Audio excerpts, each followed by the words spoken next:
Good Sunday evening to you all out there in this hot ball of fire that is July 6th. That's been having some heat. Welcome into another episode of the Bark and Brown Show. I'm Jacob. That's Mr. Casey Kinnaman next to me and Nick Carnes down below. Brought to our friends over at SeatGeek. So if you want to get you some tickets to the losers of 10 straight, if you want to go watch those guys for some reason, you can do that. Go to SeatGeek, use our promo code ParkingBrown to get $20 off that purchase so that you feel a little bit better about it. Just don't also eat one of those Fruit Loop hot dogs because they're delicious, but they'll give you the shits. Gentlemen, how are we doing? Still got all 10 digits. Survived July 4th. No Jason Pierre-Paul nonsense going on. Hot as can be, man. I got to spend the weekend with family. My mom and my nieces came down, stayed with us. We did all kinds of festive things. You can't tell by the light of this, but your boy is sunburnt. Got a lot of pool time in. I played Minecraft for the first time today. Shit. Big things happen in my life, man. Big things. Minecraft's great. Minecraft is so. Although I would not recommend. Okay, so it's like 2 a.m. You're by yourself. You're on your computer. You're playing. You're just digging, doing your little thing, and you're all by yourself, deep in the ground. You couldn't even find your way back if you tried, and all you hear is that fuse behind you, and boom, you are dead. All your gear is gone. Everything's gone. You jump out of your chair. You might fall over. That could be a true story. I hate Search. I'll take that word to the wise right there. I'll take that. I hate the creepers. Anyway, 9 Sundays away. 9 Sundays away from Cleveland Browns football. And for those who know what line of work I'm in, this was my busiest work week of the year. So I am thankful to be through it and to be here with all of you and to see these two guys, great faces. You know, it's just all of a sudden, 104 over there in Kentucky. Oh, yeah. Well. Well. We're here.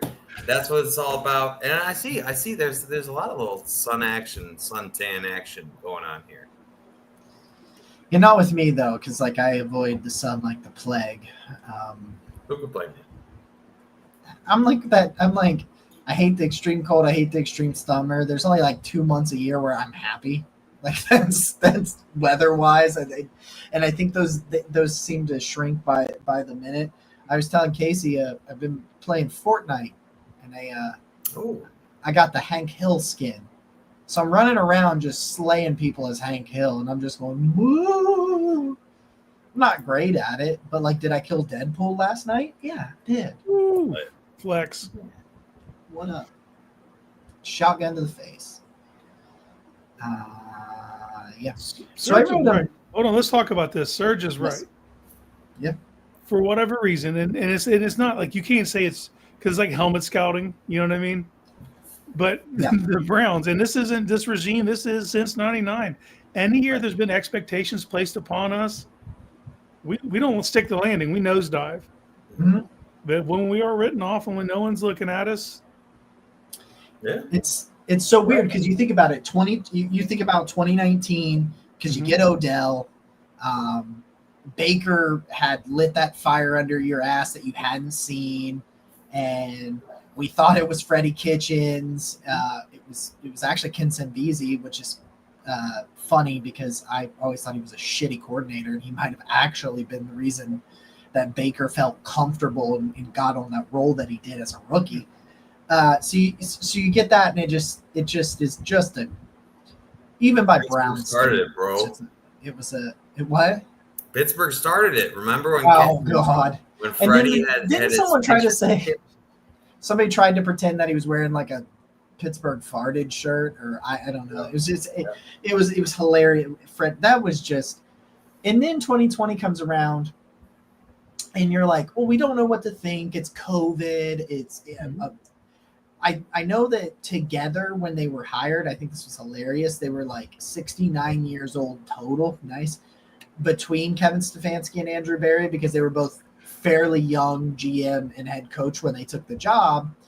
And so you really didn't know what to think because Baker, had thrown 20 interceptions that year before. It was like, what does that look like? Right. He played a lot of shotgun stuff, and Kevin Span, and then they get the shit kicked out of them against Baltimore, and I'm like, here we go.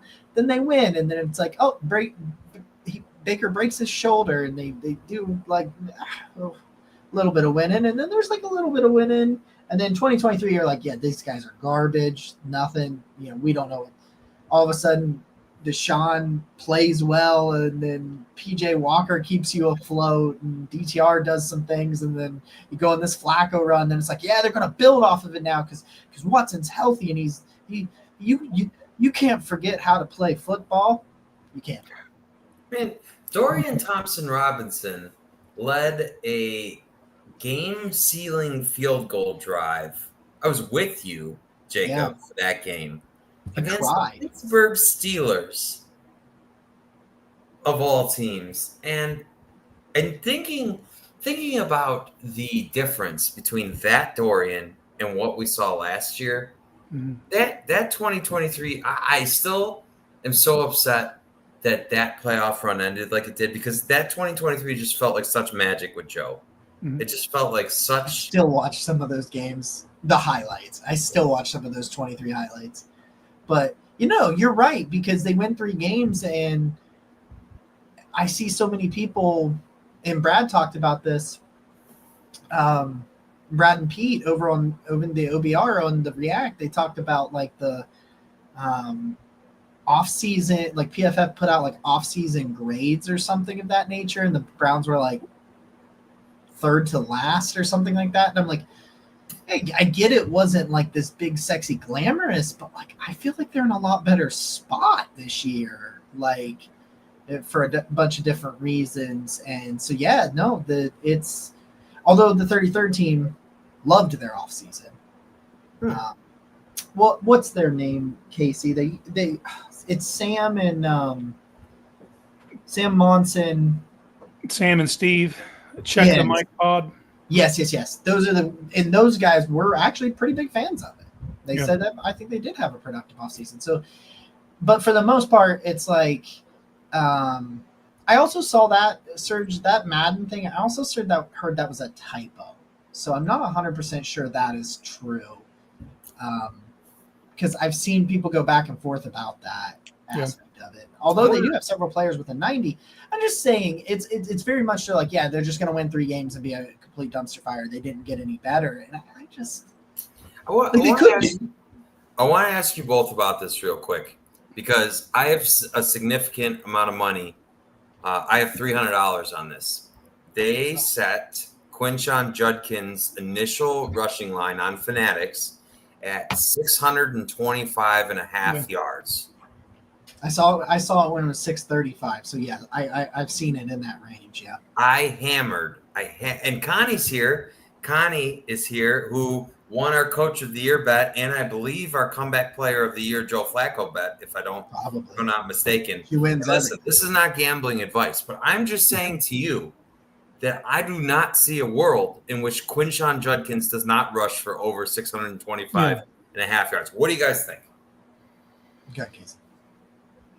I mean, to me, it's a no-brainer. Now, I do shy away from saying he's going to top 1,000 as a rookie just because I believe it'll be more of a committee thing, even though I know he's viewed as a workhorse. I think Samson's going to surprise some people. We're going to end up with like a Mac Biner situation. I hope so. Where they could like take carries from each other. But at the end of the day, man, this team is the success or lack thereof on offense is going to be based on their ability to run the football. Yeah, and I'll even take it a step further. The ability of the offensive line to perform at a serviceable level, because that's going to affect it or affect the running game a lot. And obviously, whoever the quarterback is, if they're not under constant duress, especially if they're one of these young guys, like I think the offensive line keeping the quarterback clean, but giving these rookies the space to operate, like I think it kind of starts there for me. But you're right, it's the offensive line, it's the run game, not just running backs. Yes. It's the run game, and it's going to hinder on how that is executed. I'm with you 100%. I just think about how Kevin Stefanski's offense has always been good at running the ball.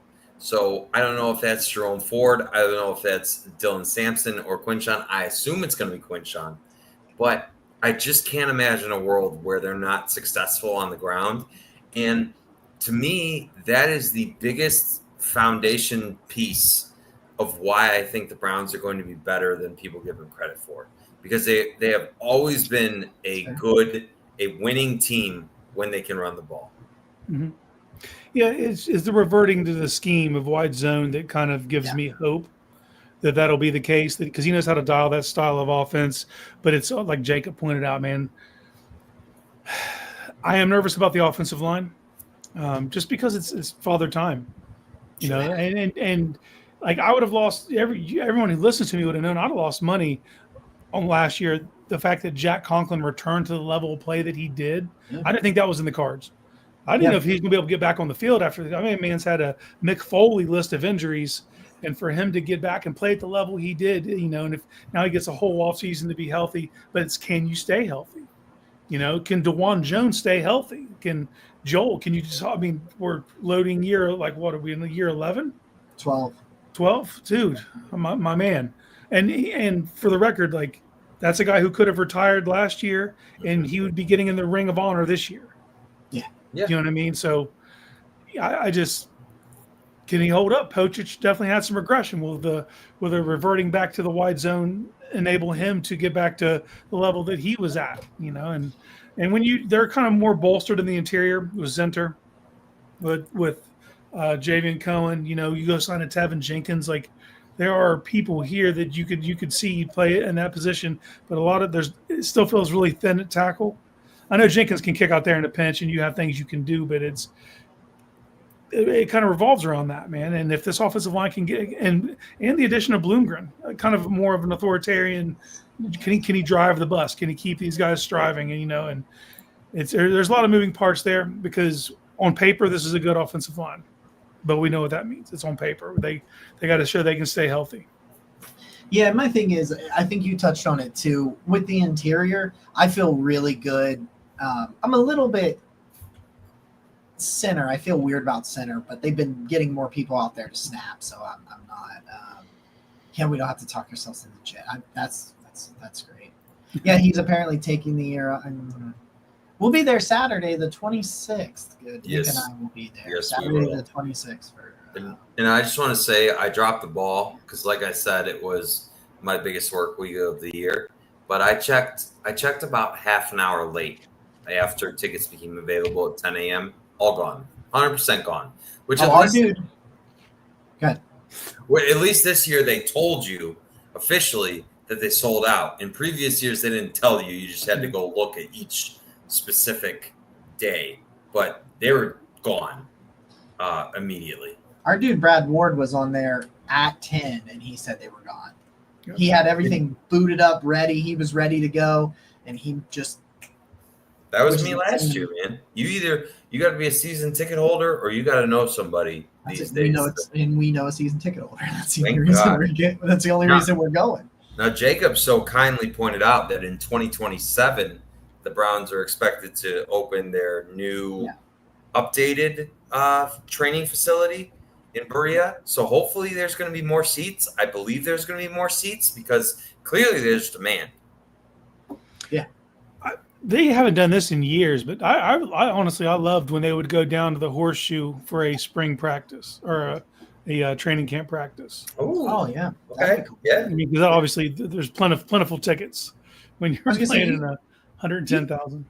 Do you think we would sell something like that? I know they're free, but do you think they get close to capacity if they did that? I went to a few of those. Okay. And it wasn't but it was 70%. That's for, you know, to watch Brian Hartline. You know what I mean? Like, that's a lot of people. Yeah. Shit, with the amount of Buckeyes they have on the roster now, I bet you could get a nice crowd. To just something, Bill, I was about to say something very similar to what you brought up here with your comment talking about Bloomgren before we got off on that tangent. I don't know where it came from. Holy shit. But yeah, the Bloomgren thing, and you said it, Casey, talking about like the hard-nosed authoritarian type guy. I never thought about it that way. I didn't until they hired Bloomgren, and then the stuff kind of came out about Dickerson and the differences and things like that. But like, these are lunch pail kind of interior offensive linemen, right? Mm-hmm. That's the way you think of Batonio. That's the way you think about Teller. Those maulers, those big, nasty, what was it? Hog mollies? Is that what it is? That's the word. That's the word. All right, that's the word. Hog All right. mollies. I have learned those are the words, and so it kind of makes sense that like they want a guy that's like, hey, quit fucking around. Well, it's weird because they didn't initially, because as soon as they got out from under Callahan's rule and they got Dickerson, they were like kind of relieved. Like there was a sense of like, oh, the teacher's going to get a substitute, and back to full in class. But then because like you'd hear stuff like Teller, like, I'm not even sure Callahan liked me. Like, you know what I mean? Like you'd hear him say stuff like that. But I'm an all-pro, but I don't think he liked me very much. Yeah, but I think that they can all recognize that Callahan being stern, but he got the best out of him, know. So if you want to play sometimes you have to be in that position to understand you need to be coached hard. And it's not for everyone. I don't know if DeJuan, maybe, it's all like different styles of learning for everybody. But at the end of the day, you're playing a very demanding position against the scariest athletes on planet Earth. You know what I mean? So if that's what it takes, it's what it takes. To DeJuan's credit, I'm sure Bloomgren had a lot to do with that weight loss. And in terms of being like, hey, you can't be at this and play in this style. And so to his credit, he's taken wherever that coaching or that directive has come from. He's taken some of the hard-nosed stuff because I'm sure they had to point blank just be like, dude, you can't play at that size. Yeah, like, especially with the injuries, you just to rehab, you can't. And it's super hard when you can't get your 8,000, 10,000, whatever, how many steps, how much motion you do in a day. When you can't get that for months because of, your leg issues, it's easy to put on pounds. And you could see someone like DeJuan who could easily pack on 40 and probably not even really realize it. Oh yeah. When you're a guy that big and you've always been that big. Yeah. I could see that. DoorDash is a thing, brother. Like, brother, I was just saying the other night, man, because I work second shift. So even on my nights off, I stay up till a little bit after 1 a.m. because that's my shift. And so but you get to like 10, 11 o'clock, and I'm like so thankful I don't live in like a big city. Like there's no DoorDash here. Like the pizza place, but it closes at like 11. So like they'll bring you their stuff, and they have everything: hamburgers, hot dogs, pigs in a blanket. So I think they got some pigs in a blanket over there.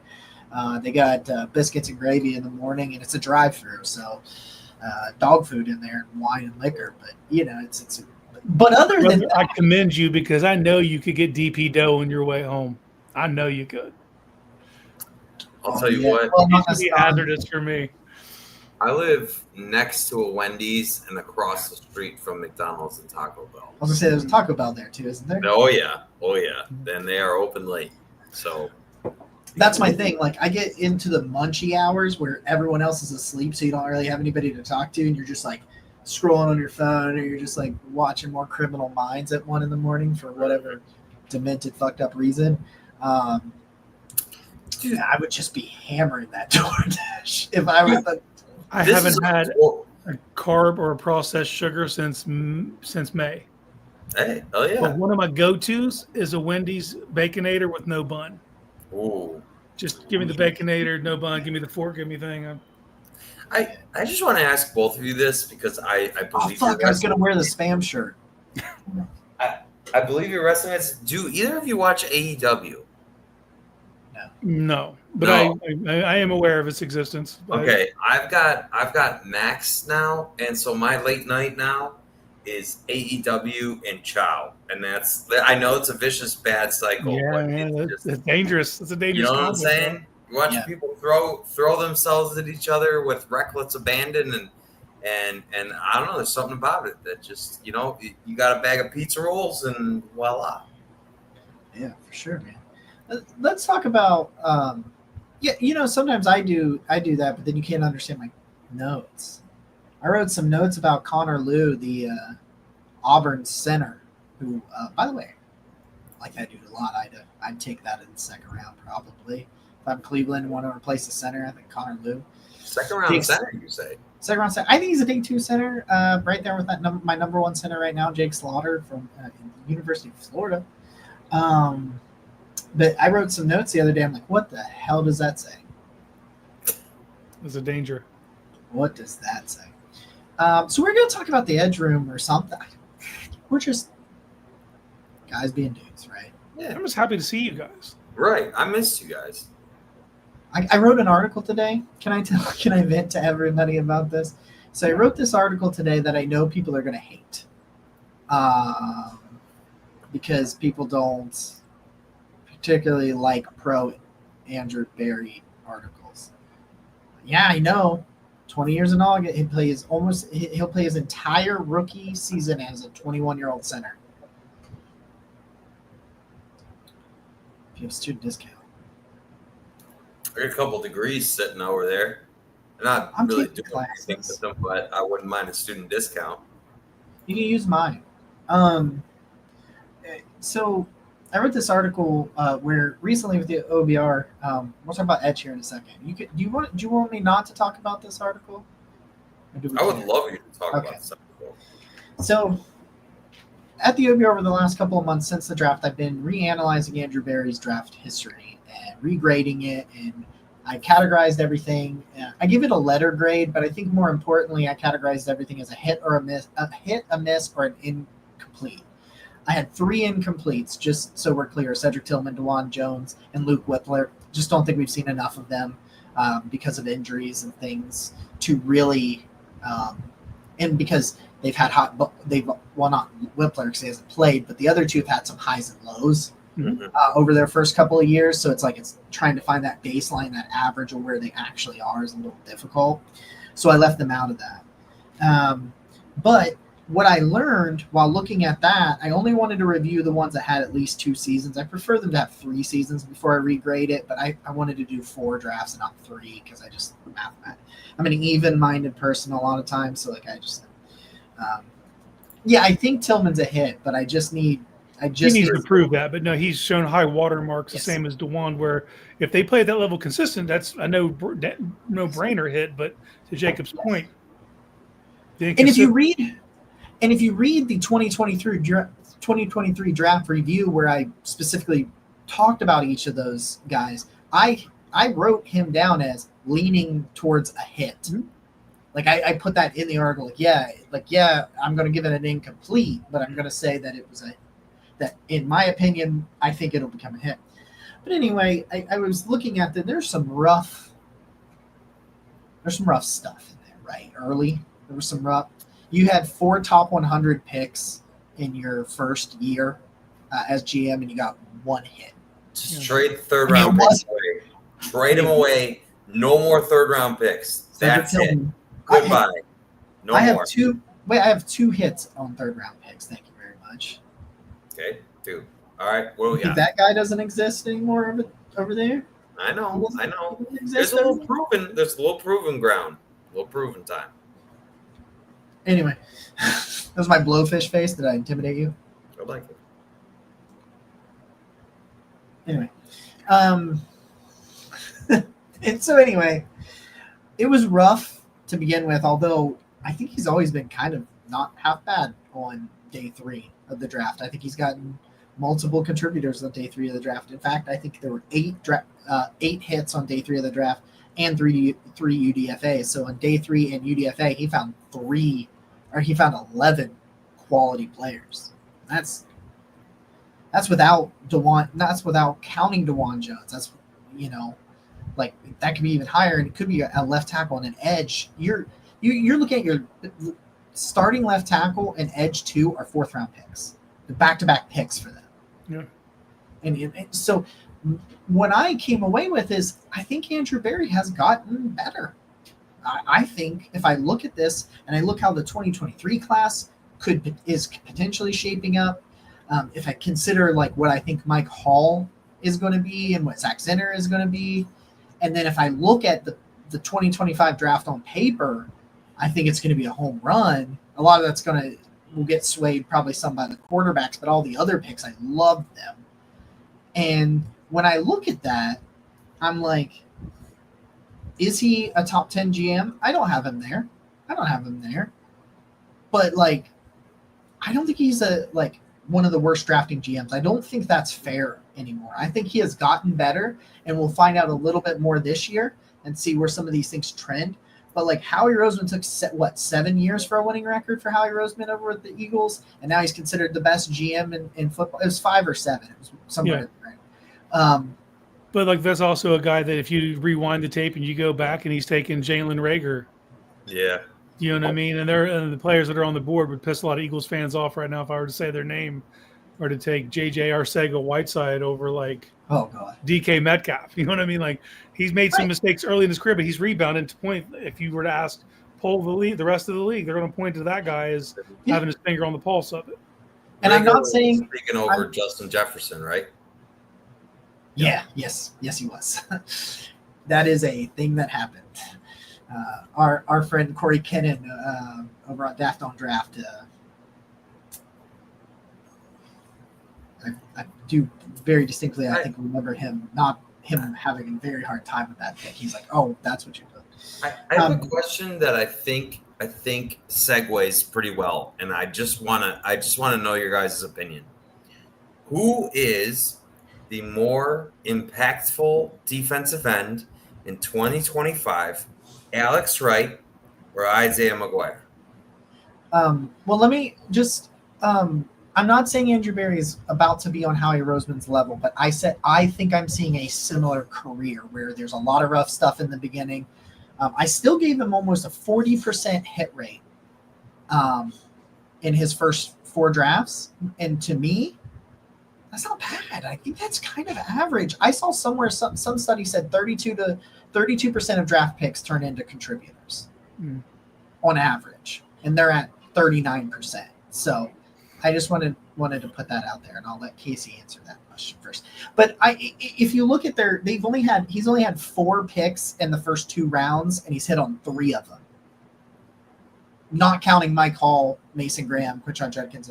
But in 22, in the first 2 drafts, or the only 2 drafts that he had that, and he went 1 for 2 in the first round, 2 for 2 in the second round in there. So I'm like, yeah, it's his fault he didn't have those first, but you get those first back in there, and he keeps up some momentum on those rounds too, and he's finding day 3 things. I think he's progressed significantly, and I think he's just gotten better. I just wanted to put that out there, but I'll let Casey take it. I just want to touch on the first. It's almost like he had to learn how to fight with his hand tied behind his back. So yeah, as he was really developing and trying to grow as a talent evaluator and everything, he kind of put, and it's a spot that he put himself in. Let's be real. Which I said in the article. Yeah, but it's like you learned how to fight, with both, and now all of a sudden you've got both hands, and I think that things look. I like. Les Snead did the same thing. They didn't have a first for years, and they were constantly hitting the Rams GM, hitting on later round picks, and then they get first rounders back, and it's like, oh, now you're coaching. Jared Verse. I will say I feel like Travis Hunter would have to be so otherworldly good to justify the value that the Browns got in return for him. Because you think about it, you say Mason Graham, you say Quinshon Judkins, and you say whoever the first round pick is. And I understand that there's been a whole lot of first round misses in Browns history, but on paper, you're off to a great start. Mason Graham doesn't need to be otherworldly. If Quinshon Judkins and Mason Graham are 2 of your key contributors, and then you find another guy with that first round pick, I think that's worth it. It could be really funny because Travis Hunter, wide receiver is going to be a big part of his career, and very well the Browns may use that pick on a wide receiver if it's not on a quarterback next year, and that they got for giving up Travis Hunter. And I think that part of the equation is kind of funny to me, but it's like, oh, they're going to give him. But yeah, that's all I wanted to say. But Casey, do you want to address that question? Nick asked a phenomenal question, and depending on who you ask, man, it kind of falls in different places. Because if you rewind to 1 year ago, right now, Alex Wright is actually ahead of the depth chart of McGuire. Yeah, he was an ascending player. Yes. Mhm. And he started off the season well. And what makes him different, though, is his versatility, his ability to not just play the edge, but also kick inside on those NASCAR packages and give you a lot of length from the interior. But I can't disregard what McGuire put on tape last year, man. especially And as a run defender. dude, and underrated as a pass rusher, but it's his run defense, his ability to set the edge, and that's what you need when you have someone like Miles who takes a pretty big arc and give running backs some cut lanes right there on his side. But there's no free meal on the other side, you know. And if you got to tell me that it's going to be an offense's game plans to run at Miles Garrett, I'll take that, you know, because they just can't exploit the other side in the same way. JTS is going to have some say this year. I don't think it'll be an early down. I don't think he's going to eat into McGuire's minutes. Or Alex Wright. Yeah. But I do believe that McGuire has put himself to he could cement himself as edge too. Okay. We're in a weird spot though because he's not a household name. A lot of Browns fans are feeling like they need to go get a guy, which is Andrew Berry's done. If you look at, now he inherited Vernon, but like there's been a progression of let's go rent a guy. Let's rent a guy for a year or two. Rent a guy for a year. Damian Clowney, Tack McKinley, even Obo. Yeah, they've done it. Za'Darius. Like that's just been what they've done. But the whole time you're doing that, you don't want to do that. You want to be able to develop your own and promote from within and have them be part of the scheme. And I think that they're finally to that point. And I wrote about this last year and this is between Wright and McGuire, that they kind of have the other side solidified and allow them to put their efforts elsewhere. And you see them spend a second-round pick on a defensive tackle, a first-round pick they're starting to allocate those, towards the interior to kind of even out the line. I feel like they're in a really good spot with their defensive ends because of Wright's versatility, because of what McGuire gives you as an edge setter, and you go get an athletic freak like JTS to be that complementary speed ball. You're going to throw him out there at third and longs and kind of let him wreak havoc. And we saw what they were able to do with Obo in 23 in a very similar role. Mm-hmm. Now, because of attrition last year, Obo ended up having to be out there early down some. Wasn't his best effort. And it's just not his skill. He's a smaller guy. Like in my mind, Obo's probably best suited to be a 3-4 outside backer rush type player. Like it's why it would break me if he ended up in Baltimore or Pittsburgh. But I do think that they're young. Am I going to be surprised if they go get an older vet to fill out the room at some point during the year? I don't think you need one to start off camp. But if someone doesn't make an appropriate step, could they make that move? Those guys are also out there, mind you. It isn't like they have to – those guys are always available. But when you get to the end of your career at edge, you might have one more left in you. A team will give you a run. But I feel good with McGuire as the starting edge too. But I think him and Wright's their snaps will be very similar by the time the year is over. Word on Mike Hall is I was told he's expected to be good for camp. Okay. Mm-hmm. That's what I hear. They're hoping for week 1. We'll see, but like they think he might be doing work on the side at the beginning of camp because they like to bring those guys specifically back kind of slowly. But I've heard he's supposed to be active to start camp in some capacity. We'll see what it is because I heard he apparently had a setback early in his recovery. He didn't really have a setback, but it wasn't like going like in the time. It wasn't ahead of schedule. He wasn't ahead of schedule. He was slightly behind schedule, but then he got ahead of schedule in the spring. So like he got a little bit behind the schedule and then he got ahead of it. So he's probably somewhere about on schedule. We appreciate you, Connie. We appreciate everybody who's been here commenting, talking, liking, subscribing. We're trying to chase this here dream. We're just bullshitting today too. So if you guys got any kind of takes, throw it in there. Yeah, throw them at us. But we appreciate you. We're slowly climbing. And so any help you guys have is so appreciated. And thank you to everybody for being here. You know what? I struggle with the Alex Wright, Isaiah McGuire conversation because It just feels like to me that Alex Wright has become a guy where it's like if he's healthy, there's going to be an impact there. Mhm. And it just seems like he's had really crappy luck with injuries. I think about how the Browns win that game in Jacksonville, and Alex Wright has that safety on Trevor Lawrence and really seals that game. And then I think it's like a week later he says he tore his tricep. Was his tricep? He was injured when he made that play against Jacksonville initially, and he just played through it, and it got to where it got where they couldn't play anymore. Got you. So, but I think that's a good problem to have, and I know there's a lot of Andrew Berry haters out there, and I understand. Yeah. You're still talking about one of the worst trades that's ever happened, probably the worst one, but there's more to the picture than that. And if he's going to still be employed, I think it is productive to look at the positives and to look at the signs that things can be improving. So, and on this show, I know this is an edge room conversation, but Mike Hall was playing very promisingly. So I'm curious to see what he's going to be like when he comes back from injury and what this season has in store for him. And I'm curious to see what Mason Graham has. And maybe that's a defensive tackle pairing that could really be fun as we move forward. But to me, it's like next to Miles, across from Miles, you've got a lot of young guys in that room with a lot of opportunity to prove something. And I think that's an exciting place to be. When we start talking about it, because it's a marriage between defensive and defensive tackle, and we start talking about like third and long packages, like names that like we're talking about, Mike Hall, obviously, if he's healthy, he's one of your guys out there. Malik Collins is another guy that gets left out of a lot of these conversations. He's a phenomenal pass rusher, man.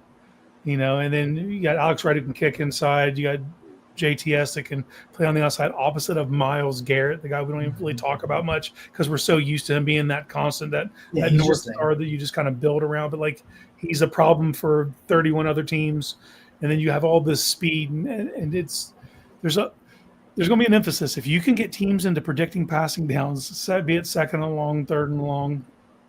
And if you get back to what we talked about 23 and what was so fun to watch, and we always focus on the quarterbacks that started, but the one constant was that defense just getting after quarterbacks. And that's what this team was built around. That's what made this secondary look so good too, is the way that this pass rush was able to affect opposing passers. That's what they got to get back to. And that starts up front, and that's when we talk about the edges, but it's also a marriage with the defensive tackles. And this is an underrated group because they're so young across the board. Everyone's going to focus on Miles, but there's a lot of promise there. I just think they're in a phenomenal spot, in my opinion. And if the season's in, if you told me it was a top 5 defensive line room, period, I think you feel really good about where you're at.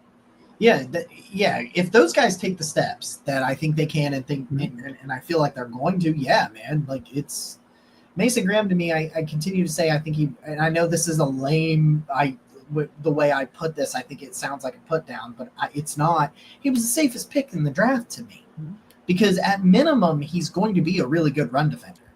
He's got some work to do as a pass rusher, but like he's going to just stand there and take on blocks. Like he's just going to do it. And then you keep those linebackers clean. You talk about how the pass rush helps.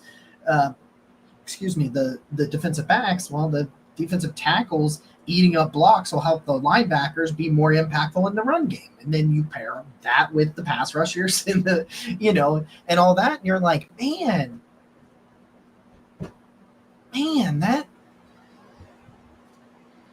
it's a pretty good group. Yeah. And there's other players we're not talking about because obviously a lot of unknown factor, but Jacob, once you take this, Aiden Huntington, you're looking at the guy who's getting a ton of pub internally, but no one knows about him outside of Cleveland. No. But if there's one player that can upset the apple cart and make it a weird conversation come roster cut downs, it appears like it's going to be him. And obviously you'll need to have a huge preseason because this is a solid edge room to crack. And this is a great problem to have if you have to turn away talent because you're so talented in an area. But do you think Huntington has a realistic shot to make the 53?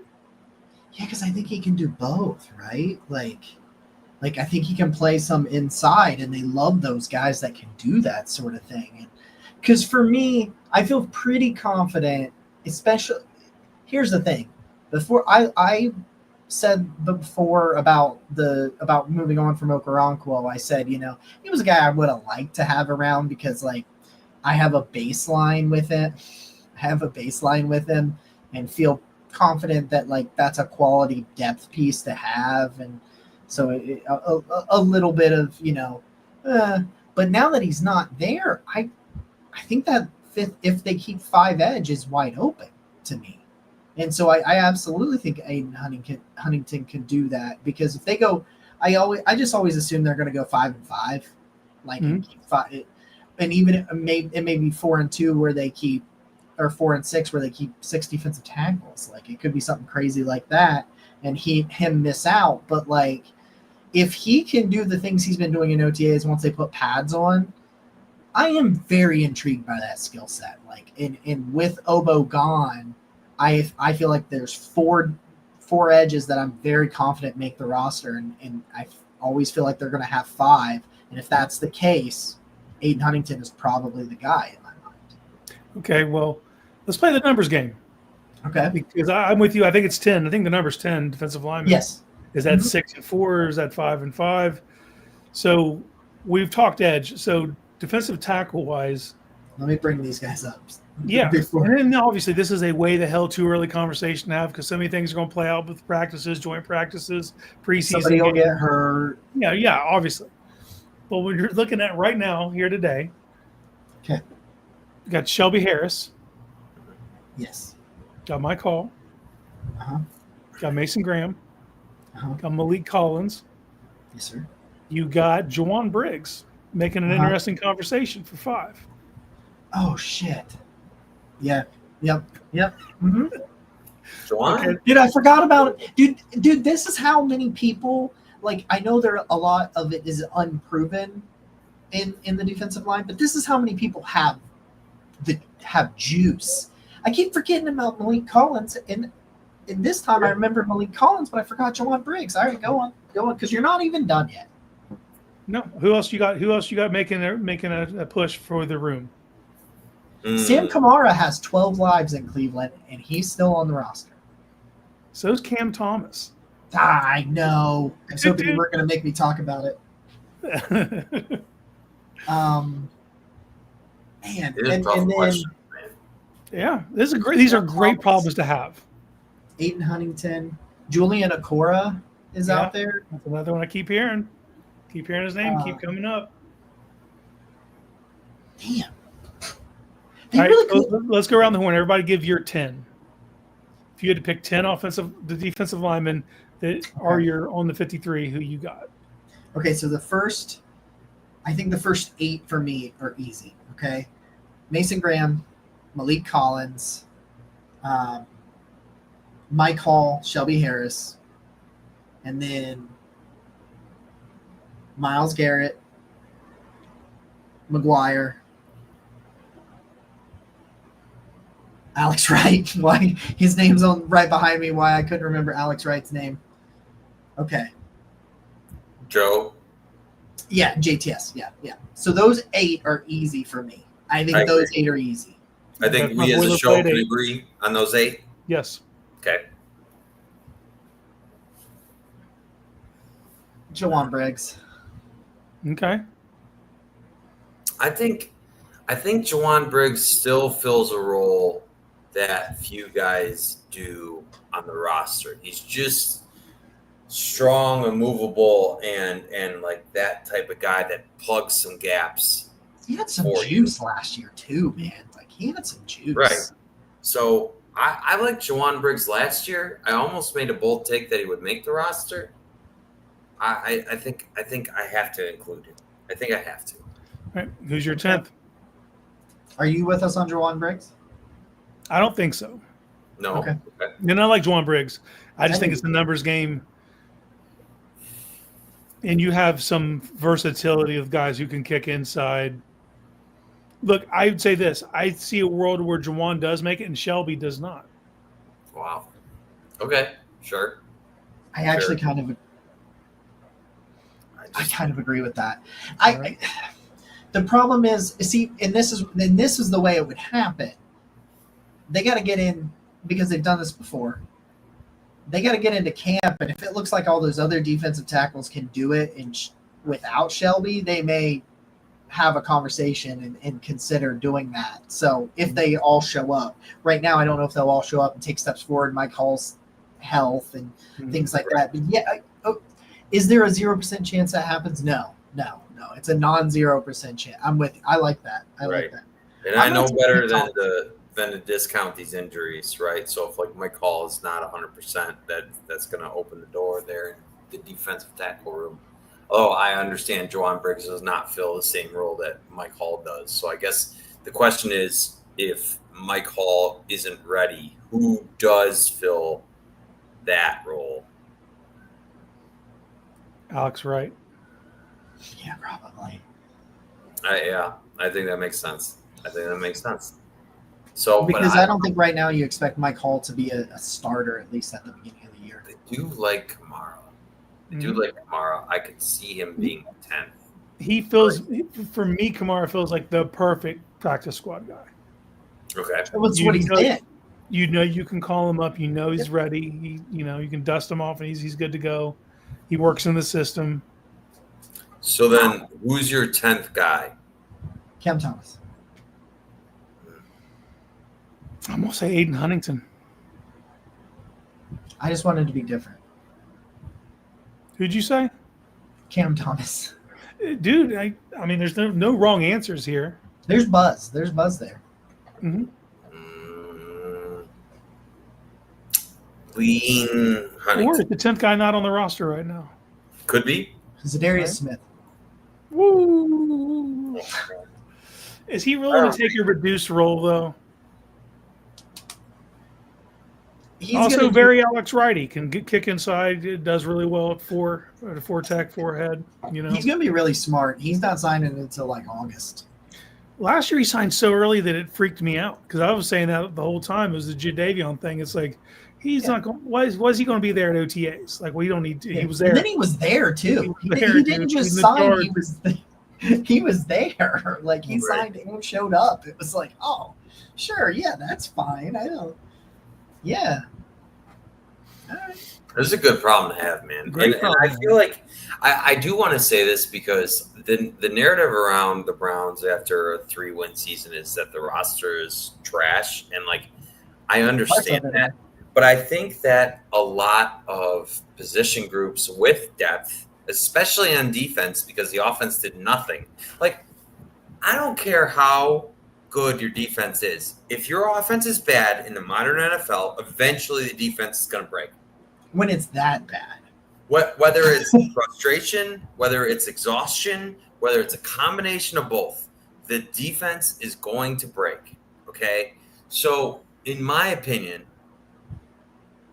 especially the defensive line as a whole gets underrated because of the situations that they were constantly put in, right? Especially when your offense isn't giving you leads. When you are a historically bad offense, you are eliminating such an element, such a dynamic element of what this defense is designed to do, especially with Jim Schwartz as the defensive coordinator, right? So to me, I look at it and I say, if the offense can just put the team in decent position, right? If you're not just in a 14-0 hole entering the second quarter, you know, I don't know. Is that too homer? I don't think. No, because there's proof of concept. You saw what this defense was able to do with the team that 2 wasn't years. start off the season wasn't scoring like that, and you're Yeah. still holding teams to record lows for those first few games, you know. But this is a pivotal year for Schwartz. We don't talk about this. 23, 24. Now we know that the circumstances that go into 24, but it's a bottom line business, and it's like your defense was ranked what, and then you give up how many points a game, and that becomes your story of who you are. But if there's an uptrend, you know, and this year in 25, it's a different narrative. But if it's another year where they don't return to what they were in 23, that's kind of got to be the baseline for what I think this defense can do. Yep. If he does that, then we're talking about another coordinator of the year type season out of Schwartz, all the accolades. I don't think he wants to go somewhere, but those options might become available to him if this defense returns to what they were in 23. And in 23, like there was a ton of good to talk about, but there were still they were still low on turnovers. They were still a team who gave up things that you wouldn't think they would do. You know what I mean? They were phenomenal in certain metrics, but in certain metrics you could look at it and be like, oh man, there's a lot of room to improve. And we spent all year last year talking about the curveball, like all year. Will they find it? I don't know. I don't know. I'm not going to be mad if it's just, dude, we can do this better than you, and we're going to like lean into the things we do well. We're going to get after quarterbacks. We're going to play sticky man on the back end. If you can confuse teams a couple times a game, I'll live with it. But if you just go out on your shield, don't try to be something you're not. Now, if you can develop that, great. But I want to see you just get them back to playing nasty up front and sticky on the back end. That's what I want. You want it sticky on the back end? I want it sticky on the back end, clip it. There it is. Pause. No problem. Man. I see a path for them to compete for the playoffs. Yeah. I do as well. I think. What's the over-under? 4.5? 5.5 now. 5.5. Yeah. It was. It feels disrespectful, but what can we really say coming off of what we came off of? And it's a tough schedule. There's no doubt about it. The opponents on the schedule are really good across the board. You're playing the NFC North, right? Mm-hmm. And of course. You're right. Yeah, you got to play and the AFC. Let's think about it. The AFC East. Right? Yes. Yes. Yeah, because you got Buffalo and New England, Miami. And the Jets. It's just brutal to start off because you open up with Cincy. At least you get them at home. Mm-hmm. You know who they are, but that isn't an easy assignment. They're very skillful on one side of the ball. We're bizarro versions of each other where we kind of know what to expect with our defense. Our offense is kind of we don't know yet. They're same thing with their defense. They don't know. But on offense, you know what they can do. Week 2, you go to Baltimore. It's a tough spot. Mm-hmm. I'm happy to get it out of the way going to Baltimore. Yeah. That is a tough spot. Then you come home to the Packers, an ascending team, young, still trying to find their way, but they've had success. They've been going to the playoffs. They just haven't made noise. Then week 4, you go to Detroit. Now Detroit's a weird team because they got poached. Right. The coaching staff's kind of restarting over. But you know what they can do. They can get on top of you, especially at home. Then you go to overseas to play a team who's already been overseas for a week before you get there. So even though it counts as a home game for us, it's not. At all the advantage goes to them. And then you come home and you have to go to Pittsburgh. Yeah. That's the first 6 weeks of your season. That's a gauntlet. That is a gauntlet. Now you get out of that with 3 wins, and I feel oh my god, dude! I know it'll be after each loss. It'll feel bad, but if you finish that stretch 3-3, yeah, I'd take 2-4 honestly. If you get out of that 2-4, especially you if you were close in a couple of them, like you're 2-4, and like you almost won a couple of them, so you're like, yeah, I'm 2-4, but like those were really good teams, and I was close to being 3-3, 4-2. Like a couple balls bounce this way, and then maybe things start bouncing your way as the schedule lightens up a little bit, and you go on a run, you get on a heater or something like that. Right. Well, then after that 6-game stretch, you have the Patriots and the Jets, right? Or no, is it Miami and the Patriots? One of those. It's some combination for sure, and then you get a bye week. So even if you finish 2-4, but you're able to win those 2 going into your bye, spirits will be high. You'll be approaching that 500 record going into your backstretch, which they're not easy games, but it's not the first 6 are just murderous. Mm-hmm. I really feel like week 1 is going to be so highly impactful on this team because there is potential for Joe Flacco to come back. I'm operating under the assumption right now that Joe Flacco is going to be the week 1 starter. Mm-hmm. There is potential for him to gain back the momentum and faith that he captured before that playoff game. Because no ending to that playoff game takes away what he did coming off the couch. I've never seen anything like it. Nothing like it in NFL history. I'm 34 years old. I've never seen anything like it. A quarterback coming off the couch and he led the league in passing. So to me, I think Joe Flacco's going to start the year. And I think if they win that game against Cincinnati, all of a sudden they can really build some type of momentum. Because I still believe in the defense overall. It's just like, will the offense be serviceable? Will the offense keep them in games? And I think Joe Flacco has a real opportunity to grab that and just build it. I think we're all three in agreement that Flacco starts week 1, right? I mean, I think we've had these conversations, right? Could be Dylan. I don't know. Could be Dylan. I mean, I know you got a bet on it, but I'm just saying, gun to my head, man, I just think that gives you the best chance out the gate. And it's something. The biggest thing for me is the locker room, and it's like you have to sell them that you're trying to win these games, man. You can't come off what you did last year and then put someone else out there that they don't believe in. They have to believe in him. And I think just what Flacco was able to do, as Nick pointed out, in 23, I think you get them to be on board with that he's the guy who gives you the best chance to win, especially early in the season. Mm-hmm. The vibes are really important to the team. Like if the defense feels like, oh, here we go again, that's killer.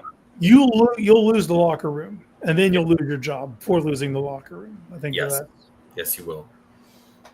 Which, not to get on this pedestal real quick, but just briefly, I think Sashi Brown was actually a reasonable Browns GM.